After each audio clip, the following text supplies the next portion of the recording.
Tercer bloque aquí en Punto de Partida. Vamos a dialogar, como decíamos al principio de este programa, con el arquitecto César Luis Carli. César Luis Carli, que es una referencia no solo local, sino nacional en la arquitectura desde su perspectiva regionalista, desde su influencia. Bueno, César Carli fue el primer decano de la Facultad de Arquitectura y Urbanismo de la Universidad Nacional del Litoral, allá por los 80, y bueno, también es docente actualmente en la facultad y en la Escuela de los Grandes Espejos de Agua, una escuela muy interesante porque está tratando de volver a retomar todo lo que tiene que ver con el regionalismo arquitectónico. Pero hoy vamos a hablar con César.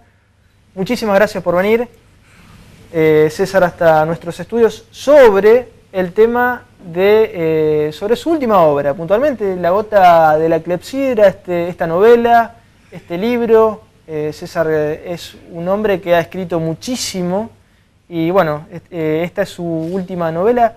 ¿De qué trata puntualmente, César, este último libro que escribió? Este libro, en rigor, este libro es una consecuencia de una tendencia contemporánea que no es solamente nacional, sino es internacional, es todavía muy pequeña, que significa que los científicos, los intelectuales ya no quieren delegar sus conocimientos ante los divulgadores de la ciencia, sino quieren ellos mismos decir cómo debe entenderse su pensamiento científico. Entonces han estructurado, repito, es todavía muy pequeño el grupo, han estructurado de una manera que me parece sumamente interesante y que este libro está inscrito dentro de esa tónica.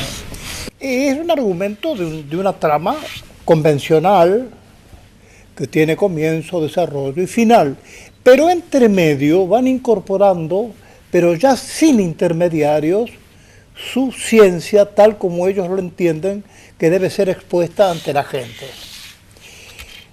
En este caso, se trata la primera parte de un trabajo que es de largo aliento y que tiene esa característica, pero en lugar de una ciencia dura, o por lo menos la llamada ciencia dura, se trata de la ciencia urbana y de la arquitectura. Primero establezco los límites de una arquitectura que actualmente está sufriendo graves problemas. ¿Por qué es eso? Como el urbanismo, porque la arquitectura ya está subordinada a dos factores que me parece que la deforman.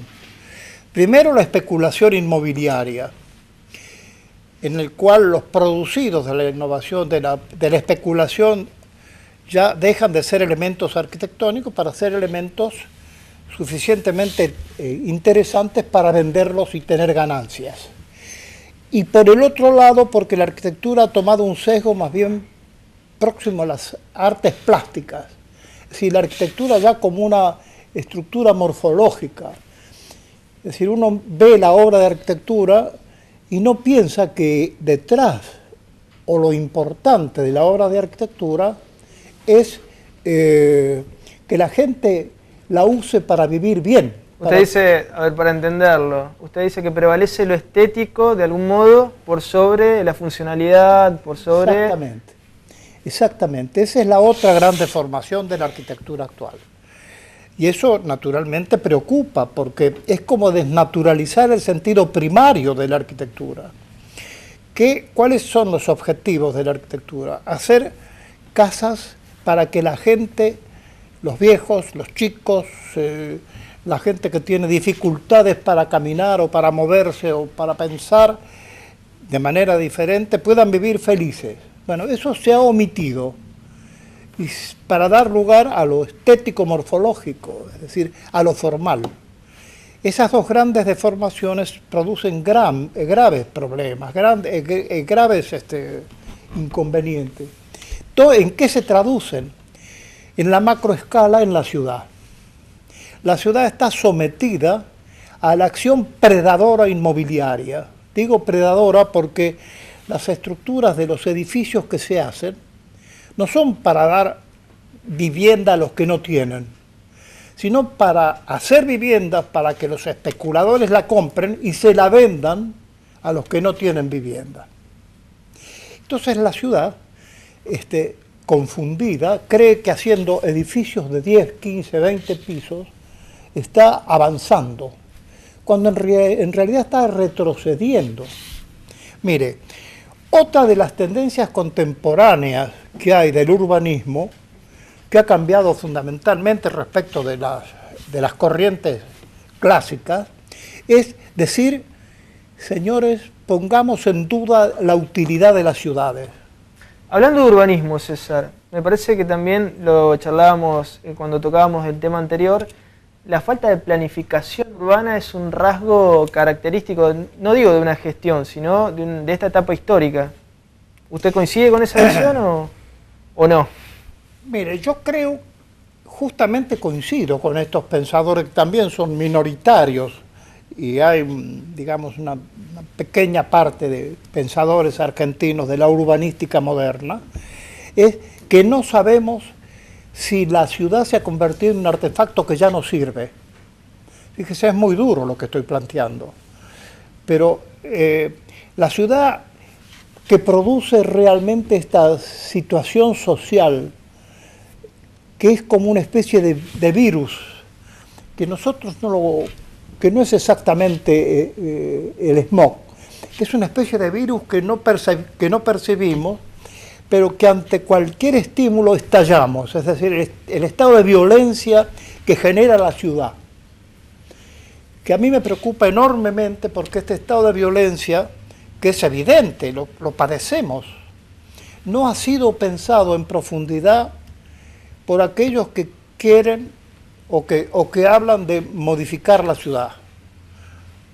Hemos tenido elecciones, se ha hablado del problema de la violencia, pero es que la ciudad en sí misma, concebida como está, es un lugar de violencia.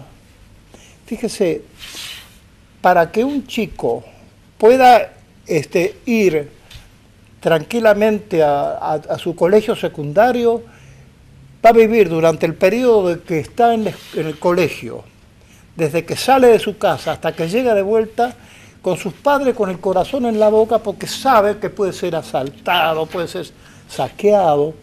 Las madres que le dicen a las chicas que salen, no salgas con el bolso porque te lo pueden arrancar. Ese es ese estado general de violencia que genera la ciudad. Cuando se habla de violencia y cuando se habla de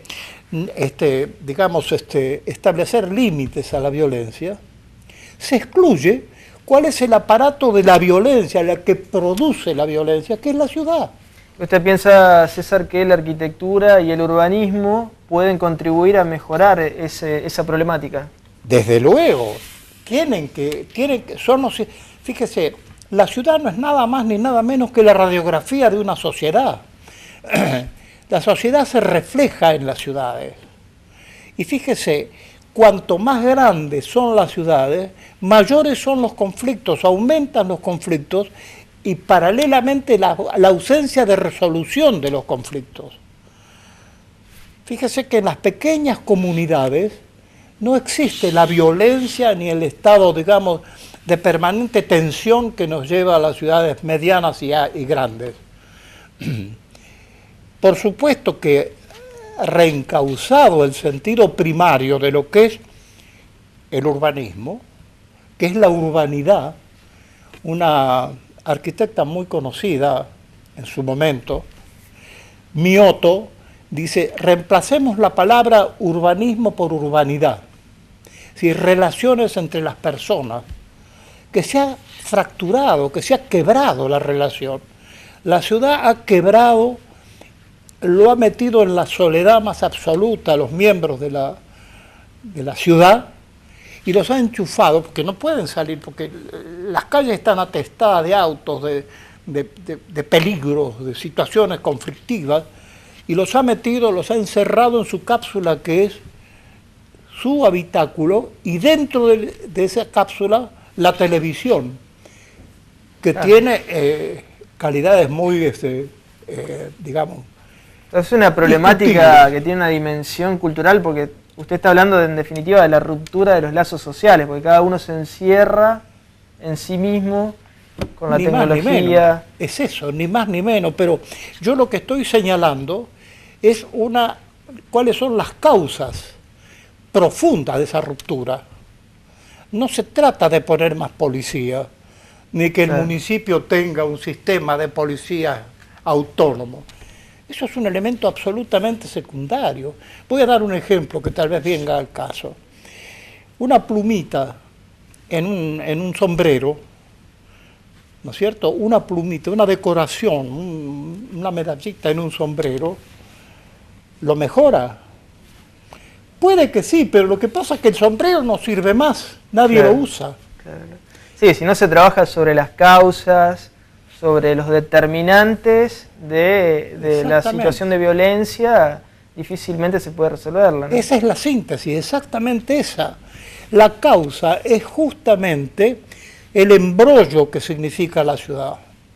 Y pasamos por encima, como la frecuentamos, como es moneda corriente, nos olvidamos que ahí radica el nudo de la cuestión, el nudo gordiano. ¿Por qué, César, el título de la obra, ¿no? La gota de la clepsidra? Porque los procesos a veces se van dando con la lentitud. La clepsidra es el reloj de agua. Y el reloj de agua es como gota a gota se va acumulando y de la acumulación va surgiendo el tiempo. Es decir, son las 10 a una determinada altura, un poco más alta son las 11, las 12.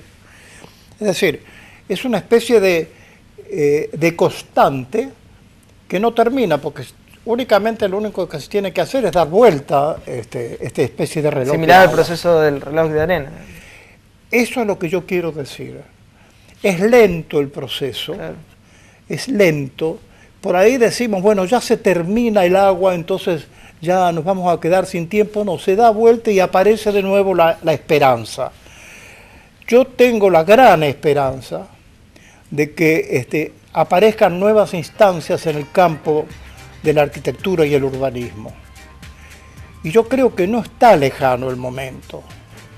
Yo creo que están apareciendo estos pequeños focos que acabo de apuntar y que están señalando, primero, que se entiende en profundidad el problema. Este trabajo lo están realizando en la Escuela de los Grandes Espejos, César. También. Desde luego, los contactos de la Escuela de los Grandes Espejos es con esta gente, que son, insisto, son grupos todavía minoritarios porque son transdisciplinarios, hay alumnos, profesores. Pero además hay matemáticos, hay geómetras, hay sociólogos, hay antropólogos, hay, en fin, hay de las disciplinas más diversas, porque la ciudad en última instancia convoca a todas las disciplinas.